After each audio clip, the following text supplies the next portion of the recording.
Ang programang ito ay rated SPG. Striktong patnubay at gabay ng magulang ang kailangan. Maaaring may masiselang tema, lengguwahe, karahasan, sexual, horror o droga na hindi angkop sa mga bata. Nakumpirma na nga dito ni Annalyn na hawak na nga dito ni Moira itong si Lolo Pepe. Dahil nakuha nga dito ni Annalyn ang cellphone dito ni Zoe. Ang hindi inasahan dito ni Moira ay tumawag ito at sinagot dito ni Annalyn ang tawag niya. Agad naman na sinabi dito ni Moira na pumunta daw doon itong si Zoe dahil may plano sila sa kanyang Lolo Pepe. Kaya nakumpirma na dito ni Annalyn na hawak nga dito ni Moira itong si Lolo Pepe. Samantalang mukhang mapapahamak na naman itong si Lynette dahil sa pag-utos dito ni Moira sa dalawang lalaki na sinabi naman niya na siguraduhin at masaktan at matakot nga daw itong si Lynette. Kaya naman nung makita dito ni Lynette ang dalawang lalaki na nakamaskara ay agad itong nagsirado ng pinto. Natakot pa ito dahil nga sinabi nga daw na kailangan nitong masaktan. At sa hindi inaasahan ay posibleng mapapahamak nga itong si Lynette na mag-isa lamang siya sa bahay nila. Samantalang natunugan naman agad dito ni Carlos ang ginawa nga dito ni Annalyn. Kaya sinubukan niyang tawagan itong si Zoe. Ngunit hindi nga ito sumasagot dahil sa kasalukuyan ay hawak nga dito ni Annalyn ang cellphone dito ni Zoe. Sinabi naman dito ni Doc Joanne na sagutin nga daw dito ang tawag. Baka sakaling makakuha nga daw sila ng ebidensya. Kaya naman sasagutin sana dito ni Annalyn ay sakto naman na dumating itong si Joy.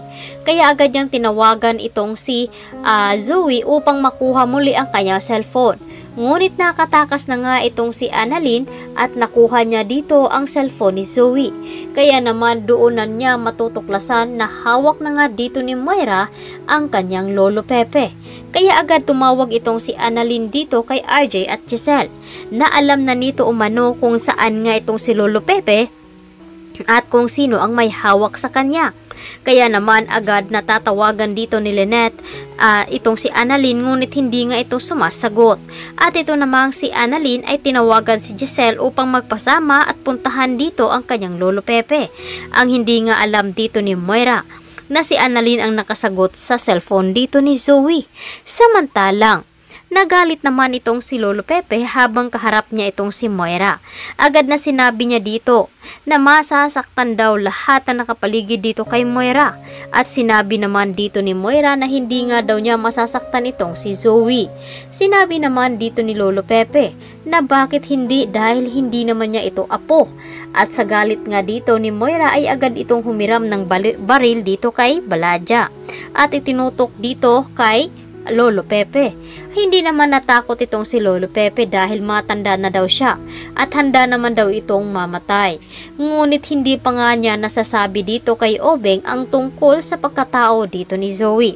Masasabi na nga ba dito ni Lolo Pepe bago pa man ang lahat na mangyari sa kanya? Mapuntahan kaya siya dito ni Annalyn? Mailigtas nga ba ni Annalyn ang kanyang Lolo Pepe? Paano naman itong si Lynette na ngayon ay nagiging delikado rin ang kanyang buhay? May iligtas nga ba ni Lynette ang kanyang sarili? Ano ngayon ang gagawin ni Chang Susan na nagtataka at nagdududa na rin sa kinikilos dito ni Lynette dahil nag-iiba na nga ang ugali dito ni Carlos. Kaya ito ang dapat nating aabangan ngayong hapon dito lamang sa Abot Kamay na Pangarap. Maraming salamat sa inyong pagtulong.